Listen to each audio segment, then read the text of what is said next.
کہ کوئی بھی صحیح حدیث قرآن کے خلاف نہیں ہو سکتی، اور اگر کوئی روایت صحیح آتی ہے چاہے وہ سند میں بھی صحیح ہو، قرآن کے خلاف ہو یا اجماع امت کے خلاف ہو، وہ نہیں مانیں گے، وہ یا منسوخ تصور کی جائے گی اور یا پھر راوی کا وہم سمجھا جائے گا، اس کا متن کمزور ہوگا، بلکہ سند صحیح بھی ہوئی تو کوئی ایشو نہیں ہوگا، نہیں ایکسیپٹیبل ہوگی۔ اور یہ امام شافعی کا قول ہے کتاب العلوم کے اندر کہ اگر صحیح حدیث بھی عملی تواتر اور مسلمانوں کے اجماع کے خلاف آئے تو ایکسیپٹیبل نہیں ہوگی۔ کئی صحیح حدیثیں ہیں جو آج کی ڈیٹ میں ویلڈ نہیں ہیں، منسوخ ہو چکی ہوئی ہیں۔ فقہائے کرام کے سامنے جب کوئی بھی حدیث آتی ہے تو سب سے پہلے وہ حدیث کے حوالے سے اس کو دیکھتے ہیں کہ یہ حدیث صحیح ہے کہ حدیث ضعیف ہے۔ اگر حدیث اصولوں کے مطابق صحیح ثابت ہو جائے تو اس کے بعد دوسرا مرحلہ ہے کہ وہ حدیث ناسخ ہے کہ منسوخ ہے، کیا اس کے معارض کو دوسری حدیث تو نہیں جو اس حدیث کو منسوخ قرار دے رہی ہے۔ اگر ناسخ حدیث مل جائے اور یہ حدیث منسوخ قرار پائے تو یہ حدیث قابل عمل نہیں رہتی۔ اور بعض اوقات یہ ہوتا ہے کہ حدیث تو صحیح ہے اور اس کا کوئی ناسخ بھی موجود نہیں، البتہ اس کے معارض حدیث موجود ہے، ناسخ منسوخ کا فیصلہ نہیں ہو پا رہا۔ اس میں پھر دوسرا مرحلہ ہوتا ہے کہ ان دو احادیث میں سے راجح کس کو قرار دیا جائے اور مرجوح کس کو قرار دیا جائے۔ اب راجح مرجوح یعنی کس حدیث کو ترجیح دے کر اس پر عمل کا کہا جائے اور دوسری حدیث کو چھوڑ دیا جائے، اس کو مرجوح قرار دیا جائے، اس پر قرائن کی ضرورت ہوتی ہے، دلائل کی ضرورت ہوتی ہے۔ ان دلائل اور قرائن کی بنیاد کے اوپر پھر ایک حدیث کو مرجوح اور دوسری کو راجح قرار دیا جاتا ہے۔ اور بعض اوقات یہ ہوتا ہے کہ حدیث بظاہر اس کے اندر صحت کی شرائط پائی جا رہی ہوتی ہیں، حدیث کی سند بھی متصل ہوتی ہے، راوی اس کے عادل تام و ضبط ہوتے ہیں، لیکن اس کے باوجود وہ حدیث وہ قابل عمل نہیں ہوتی، کیونکہ امت کے بڑے بڑے اماموں نے اور جو حدیث کے ایکسپرٹ اور ماہرین ہیں انہوں نے اس حدیث پر عمل کو ترک کر دیا ہوتا ہے، چھوڑ دیا ہوتا ہے، یا اس حدیث کے ترک کرنے پر امت کا اجماع ہو چکا ہوتا ہے۔ حدیث تو ہے، درجہ صحت کو بھی پہنچتی ہے، لیکن امت کے کسی ایک طبقے نے بھی اس پر عمل نہیں کیا۔ تو یہ کچھ اصول اور ضوابط ہیں فقہا کے حدیث پر عمل کرنے کے حوالے سے۔ اب اس سے یہ بات ثابت ہوتی ہے کہ ہر حدیث جو صحیح ہے وہ ضروری نہیں کہ قابل عمل بھی ہو، جب تک کہ یہ ساری چیزیں نہ دیکھ لی جائیں۔ بعض احادیث وہ ہیں جو صحیح ہیں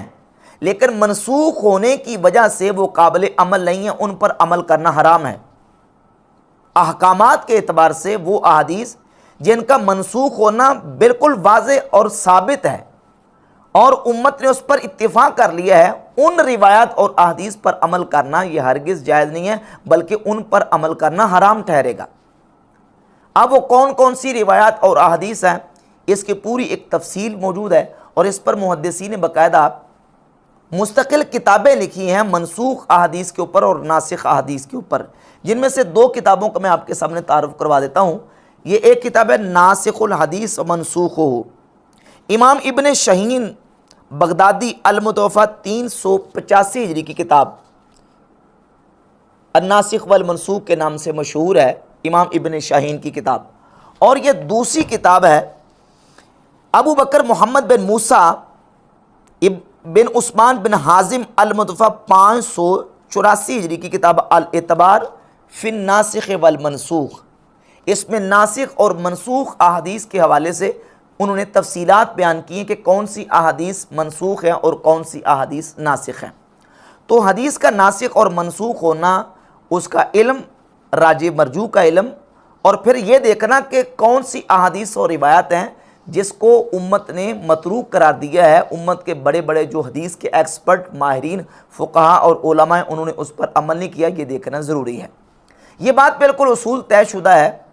اور اس بات کو مرزا جیلمی نے بھی ابھی نئے کلپ میں تسلیم کیا ہے، مان گیا ہے جی کہ ہر حدیث جو ہے وہ قابل عمل نہیں ہوتی اور ہر حدیث ویلڈ نہیں ہوتی۔ بعض احادیث کہتا ایسی ہیں کہ جو آج کے دور میں بھی صحیح احادیث ہیں لیکن وہ قابل عمل نہیں ہیں۔ پہلے تو اس نے یہ کہا کہ کوئی بھی جو صحیح حدیث ہے وہ قرآن کے خلاف نہیں ہو سکتی، پھر ساتھ ہی اس کے یہ کہا کہ بعض اگر کوئی صحیح حدیث قرآن کے خلاف ہو تو اس کو ہم یا تو منسوخ سمجھیں گے یا یہ کہ ہم یہ سمجھیں گے کہ اس میں کسی راوی کا وہم ہے۔ اور پھر یہ کہتا کہ آج کی تاریخ میں کئی ایسی صحیح احادیث ہیں جو آج کی تاریخ میں ویلڈ نہیں ہیں۔ تو یہ بات تو مسلمہ فقہا کا اصول اور ضابطہ ہے۔ اسی ضابطے کی بنیاد پر امام ترمذی رحمۃ اللہ علیہ نے جامع ترمذی میں جب سیدنا عبداللہ ابن عباس رضی اللہ تعالی عنہما سے حدیث بیان کی کہ نبی پاک صلی اللہ علیہ وآلہ وسلم نے بغیر خوف کے اور بغیر بارش کے 2 نمازوں کو مدینہ شریف میں جمع کیا، یہ حدیث امام ترمذی لے کے امام مسلم صحیح مسلم میں لے کے امام ترمذی نے بیان کیا، اور بیان کرنے کے بعد اس کے اوپر اس کی علت کو بیان کیا۔ اپنی کتاب جامع ترمذی کے ساتھ جو چھپی ہے کتاب العلل، کتاب العلل میں کہتے ہیں کہ میری کتاب میں جامع ترمذی میں جتنی احادیث اور روایات موجود ہیں، فرماتے ہیں کہ ان تمام احادیث پر امت کے کسی نہ کسی طبقے نے عمل کیا ہے، امت کے علماء نے عمل کیا ہے، سوائے 2 احادیث کے۔ 2 احادیث میری کتاب میں وہ ہیں کہ جس پر اہل علم نے عمل نہیں کیا۔ ایک حدیث تو ہے کہ جب شرابی شراب پیے تو اس کو کوڑے مارو، پھر پیے تو کوڑے مارو، پھر پیے تو کوڑے مارو، اور اگر چوتھی مرتبہ وہ شراب پیتا ہے تو فقتلوہ، اسے قتل کر دو۔ اب شرابی کو قتل کرنے والی جو حدیث ہے جامع ترمذی میں امام ترمذی لے کے امام ترمذی فرماتے ہیں کہ اہل علم کے کسی طبقے نے اس پر عمل نہیں کیا،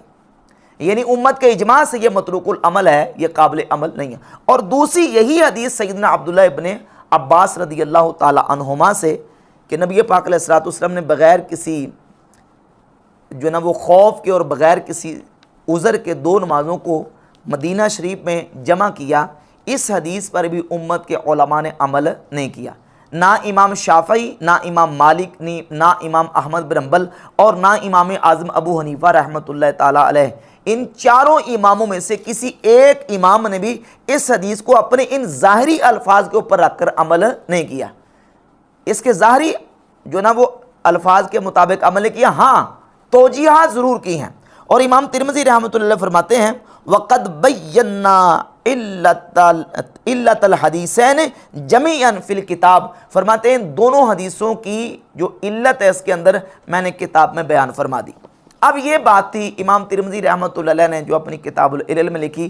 مرزا جیلمی امام ترمذی رحمۃ اللہ علیہ کے اوپر ٹونٹ کرتے ہوئے کہتا جی کہ حنفیت ایک کیفیت ہے اور وہ کیفیت امام ترمذی پر بھی طاری ہو سکتی ہے۔ امام ترمذی یہ روایت لے کے آئے ہیں، وہ کہتے ہیں حدیث تو یہی کہتی ہے، لیکن ہمارے امام شافعی اور احمد بن حنبل کہتے ہیں کہ بغیر مجبوری کے نمازیں جمع نہیں کرنی چاہیے۔ اس پہ میں نے ایک جملہ بولا تھا کہ حنفیت ایک کیفیت کا نام ہے جو امام ترمذی پہ بھی طاری ہو سکتی ہے، جبکہ حنفیوں کے حدیث کے قبول و رد کے اصول ہیں، جس طرح محدثین کے اصول ہیں، اسی طرح فقہا اور اصولیین کے حدیث کے جو قبول کرنے کے اور حدیث کے قبول نہ کرنے کے اصول ہیں۔ تو امام ترمذی رحمۃ اللہ علیہ چونکہ محدث بھی ہیں اور فقیہ بھی ہیں، اس اعتبار سے انہوں نے ان اصولوں کے مطابق یہ کہا کہ چونکہ امت کے جو بڑے فقہا ہیں ان کے ہاں یہ حدیث متروک العمل ہے تو لہذا یہ قابل عمل نہیں ہے۔ اور نہ صرف امام ترمذی رحمۃ اللہ علیہ کے نزدیک اور نہ صرف امام ترمذی کا تبصرہ ہے، بلکہ اس حدیث کے جو راوی ہیں، حدیث کو بیان کرنے والے راوی، بالخصوص سیدنا عبداللہ ابن عباس رضی اللہ تعالیٰ کے جو شاگرد ہیں ابو شعثاء جابر بن زید، وہ خود یہ بیان کریں، اس کی توجیہ بیان کریں، اس کو اس حدیث کے ظاہر الفاظ کے اوپر چھوڑ نہیں رہے بلکہ اس کی توجیہ بیان کر رہے ہیں۔ اس کی توجیہ کیا بیان کر رہے ہیں وہ بخاری مسلم سے میں آپ کے سامنے احادیث کو رکھتا ہوں۔ پہلے مقدمہ کے طور پر یہ بات سمجھ لیں کہ اس بات پر تمام ائمہ علماء کا اتفاق ہے کہ اللہ رب العزت نے نماز کو وقت مقررہ پر فرض قرار دیا۔ قرآن مجید میں اللہ رب العزت نے نماز کے وقت مقررہ پر فرض ہونے کا ذکر کرتے ہوئے سورۃ النساء کی آیت نمبر 103 میں ارشاد فرمایا ان الصلاۃ کانت علی المؤمنین کتابا موقوتا، بے شک نماز مومنین پر وقت مقررہ پر فرض ہے۔ سورۃ البقرہ کی آیت نمبر 238 میں فرمایا حافظوا علی الصلوات والصلاۃ الوسطی وقوموا للہ قانتین، نمازوں کی حفاظت کرو خصوصاً درمیانی نماز کی۔ اور سورہ مومنون کی آیت نمبر 9 میں فرمایا والذین هم علی صلاتہم یحافظون، اور وہ لوگ جو اپنی نمازوں کی حفاظت کرتے ہیں۔ سورہ مریم کی آیت نمبر 59 میں فرمایا ثم خلف من بعدہم خلف اضاعوا الصلاۃ، کہ پھر ان کے بعد ایسے نااہل لوگ آئے جنہوں نے نمازوں کو ضائع کیا۔ اور سورہ ماعون کی آیت نمبر 4 اور 5 میں فرمایا فویل للمصلین الذین هم عن صلاتهم ساہون، پس خرابی ہے ان نمازیوں کے لیے جو اپنی نمازوں سے غافل ہیں۔ قرآن مجید کی ان آیات طیبات سے اور ان آیات کی تفسیر آپ اٹھا کر کسی بھی تفسیر کی کتاب کو دیکھ لیں، تمام مفسرین نے ان آیات کی تفسیر میں یہی لکھا کہ اللہ رب العزت نے نمازوں کو اوقات مقررہ پر فرض قرار دیا۔ ان نمازوں کے اللہ نے وقت مقرر کیے ہیں اور نماز وقت پہ مقرر ہے۔ اب بلا عذر شرعی ایک نماز کو قضا کر کے دوسری نماز کے وقت میں پڑھنا، یا ایک نماز کا وقت آنے سے پہلے اس کو اس کے وقت آنے سے پہلے ادا کرنا، بالاتفاق یہ جائز نہیں ہے، یہ اصول ہے۔ اور اس کے ساتھ پھر احادیث اور روایات موجود ہیں۔ مثلا صحیح بخاری میں 527 نمبر حدیث ہے، سیدنا عبداللہ ابن مسعود رضی اللہ تعالیٰ عنہ نے نبی پاک علیہ الصلوۃ والسلام کی بارگاہ اقدس میں پوچھا یا رسول اللہ رب العزت کی بارگاہ میں سب سے پسندیدہ عمل کیا ہے؟ تو فرمایا الصلاۃ علی وقتہا، نماز کو وقت مقررہ پہ ادا کرنا یہ سب سے پسندیدہ عمل ہے۔ تو اب دیگر اس پر احادیث بھی موجود ہیں کہ نماز کو وقت مقررہ پر ادا کرنا ہے، اور نبی پاک صلی اللہ علیہ وآلہ وسلم نے بغیر عذر کے اور بغیر کسی وجہ کے دو نمازوں کو سوائے حج کے عرفات اور مزدلفہ کے ان دو مقامات کے علاوہ نبی کریم علیہ الصلوۃ والسلام نے دو نمازوں کو حقیقتاً جمع نہیں فرمایا بغیر کسی عذر کے۔ اور یہ حدیث جو ہے وہ صحیح بخاری میں امام بخاری رحمۃ اللہ علیہ کے سیدنا عبداللہ ابن مسعود رضی اللہ تعالیٰ عنہ سے حدیث نمبر 1682 فرماتے ہیں ما رأیت النبی صلی اللہ علیہ وآلہ وسلم صلی صلاۃ بغیر میقاتہا، نبی پاک علیہ الصلوۃ والسلام نے کبھی بھی نماز کو اس کے وقت سے ہٹ کر ادا نہیں کیا، الا صلاتین، مگر دو موقعوں پر دو نمازیں، جمع بین المغرب والعشاء وصلی الفجر قبل میقاتہا، نبی پاک علیہ الصلوۃ والسلام نے مغرب اور عشاء کی نماز اور فجر کی نماز اس کے وقت سے پہلے ادا کی۔ اور یہ سنن نسائی ہے، اور سنن نسائی میں صحیح حدیث ہے سیدنا عبداللہ ابن مسعود رضی اللہ تعالیٰ عنہ سے 3007 نمبر اور ایک نسخے کے مطابق 3013 نمبر۔ سیدنا عبداللہ ابن مسعود رضی اللہ تعالیٰ عنہ فرماتے ہیں کانا رسول اللہ صلی اللہ علیہ وآلہ وسلم یصلی الصلاۃ لوقتہا، نبی پاک علیہ الصلوۃ والسلام نماز کو ہمیشہ اس کے وقت پر ادا کرتے تھے، الا بجمع و عرفات، مگر نبی کریم علیہ الصلوۃ والسلام نے دو موقعوں پر نماز کو جمع کیا ہے، یعنی مزدلفہ میں اور عرفات میں۔ مزدلفہ اور عرفات میں نبی علیہ الصلوۃ والسلام نے نمازوں کو جمع کیا ہے، باقی حضور علیہ الصلوۃ والسلام دو نمازوں کو کبھی بھی جمع نہیں کرتے تھے، حضور علیہ الصلوۃ والسلام نے ہمیشہ نماز کو وقت پہ ادا کیا۔ اب یہ قرآن مجید سے اور احادیث طیبات سے دلائل موجود ہیں۔ بعض احادیث اور روایات میں سفر کی حالت میں دو نمازوں کو جمع کرنے کا ذکر ملتا ہے، لیکن اس میں احتمال ہے۔ احتمال کیا ہے کہ جمع کی دو قسمیں ہیں، ایک ہے جمع حقیقی اور دوسرا ہے جمع صوری۔ امام اعظم ابو حنیفہ رحمۃ اللہ کا احناف کا موقف یہ ہے کہ حضور علیہ الصلوۃ والسلام نے حج کے علاوہ کبھی بھی دو نمازوں کو حقیقتاً جمع نہیں کیا، ہاں صورتاً جمع کیا ہے۔ جمع حقیقی کا مطلب یہ ہے کہ ظہر کی نماز کو قضا کر کے عصر کی نماز کے وقت میں ادا کرنا، یا عصر کی نماز کو اس کے وقت آنے سے پہلے ہی ظہر کے وقت میں ادا کرنا، جس کو جمع تقدیم اور جمع تاخیر کہا جاتا ہے۔ ایسے ہی مغرب اور عشاء کی نماز کو پڑھنا، یہ ہے جمع حقیقی۔ اور ایک ہے جمع صوری۔ جمع صوری کا مطلب یہ ہے کہ ظہر کی نماز کو اتنا مؤخر کرنا کہ اس کا آخری وقت آ جائے، اور عصر کی نماز کو اس کے بالکل شروع کے وقت میں ادا کرنا۔ ظہر کے وقت میں اور عصر کے وقت میں ہے۔ یہ دو نمازیں صورتاً تو جمع ہوئی ہیں، لیکن حقیقتاً ظہر کے وقت میں اور عصر کے وقت میں ہے، دو نمازیں حقیقتاً جمع نہیں ہوئی، یہ جمع صوری۔ اور ایسے مغرب اور عشاء کی نماز، تو سفر کی حالت میں جمع صوری کرنا یہ ثابت ہے، جمع حقیقتاً کرنا ثابت نہیں ہے۔ جن احادیث میں جمع کرنے کا ذکر ہے وہ جمع صوری پر معمول کی جائیں گی، اور اس پر پھر صحابہ کرام رضی اللہ تعالیٰ عنہم کے آثار بھی اور بالخصوص سیدنا عبداللہ ابن عباس رضی اللہ تعالیٰ عنہ سے صحیح حدیث سنن نسائی میں موجود ہے، حدیث نمبر 586 اور اسلام 360 ایپ میں 590 نمبر۔ عبداللہ ابن عباس رضی اللہ تعالیٰ عنہ فرماتے ہیں صلیت مع النبی صلی اللہ علیہ وآلہ وسلم بالمدینہ 8 جمیعا و 7 جمیعا، میں نے نبی پاک علیہ السلام کے ساتھ مدینہ شریف میں 2 نمازوں کو اس طرح جمع کیا ہے، حضور کے ساتھ نماز پڑھی، حضور نے 2 نمازوں کو اس طرح جمع کیا کہ 8 رکعتیں اکٹھی پڑھی اور 7 رکعتیں اکٹھی پڑھی۔ اور کس طرح پڑھی؟ اخر الظہر وعجل العصر، حضور نے ظہر کی نماز کو مؤخر کیا یعنی اس کے آخری وقت میں، اور عصر کی نماز کو معجل کیا یعنی اس کے ابتدائی وقت میں۔ وَأَخَّرَ الْمَغْرِبَ وَعَجَّلَ الْعِشَاء، مغرب کو حضور نے مؤخر کیا اور عشاء کو حضور نے معجل کیا، یعنی جمع سوری۔ عبداللہ ابن عباس رضی اللہ تعالی عنہما کی اس حدیث سے بھی ثابت ہوا کہ 2 نمازوں کو جمع سوری کے طور پر جمع کیا گیا ہے، حقیقی کے طور پر جمع نہیں کیا گیا۔ اور اس کے ساتھ سنن ابی داؤد میں 1212 نمبر حدیث ہے، سیدنا عبداللہ ابن عمر رضی اللہ تعالی عنہما سے، اور یہی حدیث تھوڑی تفصیل کے ساتھ امام نسائی رحمۃ اللہ تعالی علیہ اپنی کتاب سنن نسائی میں سیدنا عبداللہ ابن عمر رضی اللہ تعالی عنہما سے لے کے آئے ہیں کہ عبداللہ ابن عمر رضی اللہ تعالیٰ کے حوالے سے سیدنا نافع تابعی فرماتے ہیں کہ میں سیدنا عبداللہ بن عمر کے ساتھ تھا، خبر پہنچی کہ آپ کی بیوی جو ہے وہ فوت ہونے کے قریب ہیں یا فوت ہو چکی ہیں، تو آپ اپنی زمینوں پر گئے ہوئے تھے، آپ نے وہاں سے فوراً رختے سفر باندھا،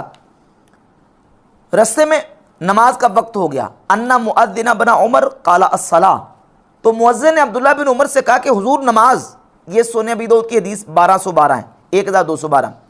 قال سر، آپ نے کہا چلتے رہو، حتی اذا کان قبل غیوب الشفق نزل فصلی المغرب، تو عبداللہ بن عمر رضی اللہ تعالیٰ عنہ نے دیکھا کہ جب شفق غروب ہونے والا ہے یعنی مغرب کا وقت بالکل اپنے اختتام کی طرف جا رہا ہے، تو آپ اترے اور آپ نے مغرب کی نماز پڑھی، ثم انتظر، پھر انتظار کیا، یہ لفظ قابل غور ہے، پھر کیا کیا؟ انتظار کیا، حتی غاب الشفق، حتیٰ کہ شفق غائب ہوگی، فصلی العشاء، پس آپ نے عشاء کی نماز پڑھی۔ پہلے مغرب کی نماز پڑھی اس کے آخری وقت میں،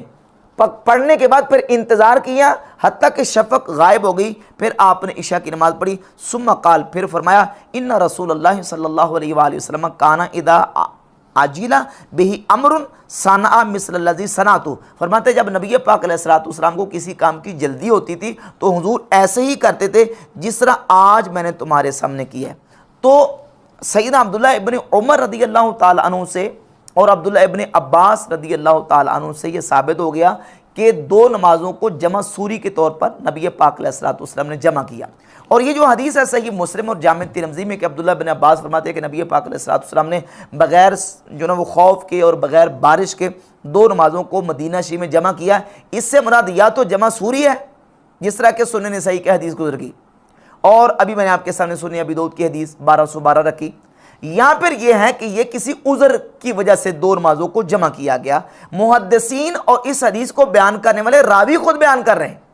اس حدیث کے ظاہر الفاظ کے اوپر کسی ایک امام اور محدث جو ائمہ 4 میں سے، جو ائمہ مجتہدین جن کی فقہ جو پوری دنیا میں اسٹیبلش ہوئی ہے، ان میں سے کسی ایک نے بھی اس کے ظاہر پر فتویٰ نہیں دیا اور اس حدیث کو واجب العمل اور اس حدیث کو قابل عمل قرار نہیں دیا، اس کو اس حدیث کے ظاہر پر رکھ کے اس کی توجیہ کیا ہے۔ امام مالک رحمۃ اللہ علیہ موطا امام مالک میں صفحہ نمبر 126 پہ فرماتے ہیں ذالک فی مطر، فرماتے ہیں یہ بارش کے موقع پر حضور علیہ السلام نے 2 نمازوں کو جمع کیا ہے۔ اور صحیح بخاری میں امام بخاری جب اس حدیث کو لے کے آئے تو امام ایوب سختیانی وہ فرماتے ہیں، صحیح بخاری میں 543 نمبر حدیث ہے، ایوب سختیانی کہتا ہے لعلہ فی لیلۃ مطیرہ، کہتے ہیں ہو سکتا ہے کہ یہ بارش کی رات ہو، اور راوی کہتے ہیں عسا، قریب ہے کہ ایسے ہی ہو کہ وہ بارش کا موقع ہوگا جس موقع پر نبی پاک علیہ السلام نے 2 نمازوں کو جمع کیا۔ اور صحیح بخاری میں جو دوسری حدیث ہے، یہی جو حدیث دوسرے مقام پہ آئی ہے 1174 1174 نمبر، اس میں ابو شعثاء سے راوی کہتے میں نے کہا قلت یا ابا شعثاء، ابو شعثاء جو جابر بن زید سیدنا عبداللہ بن عباس کے شاگرد ہیں جو اس حدیث کو بیان کرنے والے ہیں.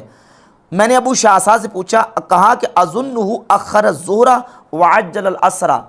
عمر کہتے ہیں میرا گمان یہ ہے کہ نبی پاک علیہ الصلوۃ والسلام نے ظہر کو مؤخر کیا ہوگا اور عصر کی نماز کو معجل یعنی اس کے پہلے وقت میں، اور وعجل العشاء واخر المغرب، عشاء کو اس کے پہلے وقت میں معجل کیا ہوگا اور مغرب کو اس کے آخر وقت میں مؤخر کیا ہوگا. قالا وانا اظنہ، یعنی ابو شعثاء جابر بن زید تابعی جو عبداللہ بن عباس سے یہ حدیث بیان کر رہے ہیں، وہ کہتے ہیں میرا بھی یہی خیال ہے، میرا بھی یہی گمان ہے. اور یہی حدیث امام مسلم رحمۃ اللہ علیہ جب صحیح مسلم میں لے کے ہے تو اسی حدیث کے اندر 1634 نمبر حدیث میں الفاظ یہی ہیں، قلت یا ابا شعثاء، میں نے ابو شعثاء سے پوچھا، راوی کہتے ہیں عمر، اظنہ اخر الظہر وعجل العصر واخر المغرب وعجل العشاء قال وانا اظن ذلك. تو ابو شعثاء نے کہا کہ ہاں میرا بھی یہی گمان ہے. ابو ایوب سختیانی، ابو شعثاء جابر بن زید اور اس کے علاوہ دیگر محدثین امام مالک رحمۃ اللہ علیہ سے بھی یہ بات ثابت ہے کہ بغیر عذر کے دو نمازوں کو جمع نہیں کیا گیا. وہاں کوئی نہ کوئی وجہ تھی، یا تو وہ جمع سوری تھی اور یا یہ ہے کہ وہ بارش کا موقع تھا اور یا کوئی ایسی اور وجہ تھی. اس حدیث کو اس کے ظاہر پر رکھ کر امت کے کسی امام نے عمل نہیں کیا. اور مرزا جرمی کیا ثابت کر رہا ہے کہ امام ترمذی کے اوپر اس وقت حنفیت طاری ہو گئی تھی، جس وقت امام ترمذی نے یہ کہا ہے کہ یہ دو جو حدیثیں ہیں میری کتاب میں یہ قابل عمل نہیں ہیں. لہذا ان احادیث کی یہ توجیہ ائمہ اور محدثین نے فرمائی ہے کہ ان احادیث کو اس کے ظاہر پہ محمول نہیں کریں گے، اس کی توجیہ کریں گے. اور وہ توجیہ میں نے آپ کے سامنے صحیح بخاری اور مسلم سے ائمہ محدثین کی طرف سے جو کی گئی ہے اس کو پیش کر دیا. اور اس کے علاوہ دیگر دلائل موجود ہیں جن دلائل کی روشنی میں یہ بات ثابت ہوتی ہے کہ ایک نماز کو بلا عذر شرعی دوسری نماز تک مؤخر کرنا یہ جائز نہیں ہے. صحیح مسلم میں 1562 نمبر حدیث ہے کہ نبی پاک صلی اللہ علیہ وآلہ وسلم نے فرمایا، لیس فی النوم التفریط، سوئے ہوئے حالت میں انسان کے اوپر گرفت نہیں ہے، پکڑ نہیں ہے. ایک انسان سویا ہوا تھا اور سوتے ہوئے سے نماز کا وقت مؤخر ہو گیا، اس پر کوئی پکڑ نہیں ہے. پکڑ اور گرفت اس پر ہے جو جاگتے ہوئے ایک نماز کو دوسری نماز تک مؤخر کر دے. اب اگر بلا عذر شرعی دو نمازوں کو جمع کیا جا سکتا ہوتا تو یہاں سوئے حالت میں اگر انسان سے رہ گئی وہ تو معذور ہے، لیکن اگر جان بوجھ کے ایک نماز کو دوسری نماز تک مؤخر کر رہا ہے اس پر وعید نہ ہوتی. یہ وعید بتا رہی ہے کہ بلا عذر شرعی ایک نماز کو دوسری نماز تک مؤخر کرنا جائز نہیں ہے. اور اس کے علاوہ سنن نسائی میں 213 نمبر اور 359 نمبر اور ایک دوسرے نسخے کے مطابق 360 نمبر یہ حدیث ہے. اما عائشہ صدیقہ رضی اللہ تعالیٰ عنہ فرماتی ہیں، یہ 213 نمبر حدیث ہے، ان امرأۃ مستحاضۃ علی عہد رسول اللہ صلی اللہ علیہ وسلم، ایک عورت نبی پاک علیہ الصلوۃ والسلام کے مبارک زمانے میں انہیں استحاضہ تھا اور انہیں بیماری کا خون آتا تھا. قیل لہا انہ عرق آند، انہیں کہا گیا کہ یہ ایک سرکش رگ ہے جس کی وجہ سے یہ خون آتا ہے. تو ان تؤخر الظہر وتعجل العصر، انہیں حکم دیا گیا کہ وہ ظہر کی نماز کو مؤخر کریں اور عصر کی نماز کو معجل کریں اور دونوں نمازوں کے لیے ایک غسل کریں. اسی طرح مغرب کو مؤخر کریں اور عشاء کو معجل کریں اور دو نمازوں کے لیے ایک غسل کریں اور ایک غسل سے دو نمازیں ادا کریں اور فجر کے لیے الگ غسل کریں. اب جو اس عورت کو حکم دیا گیا ہے جمع کا، وہ جمع سوری ہے. اگر حقیقتاً دو نمازوں کو جمع کرنا جائز ہوتا حضر کی حالت میں تو کبھی بھی اس عورت کے لیے یہ حکم نہ ہوتا. یہ حکم بتا رہا ہے کہ حقیقتاً دو نمازوں کو جمع کرنا یہ جائز نہیں ہے سوائے عرفہ اور مزدلفہ کے. تو بحمد اللہ یہ دلائل بھی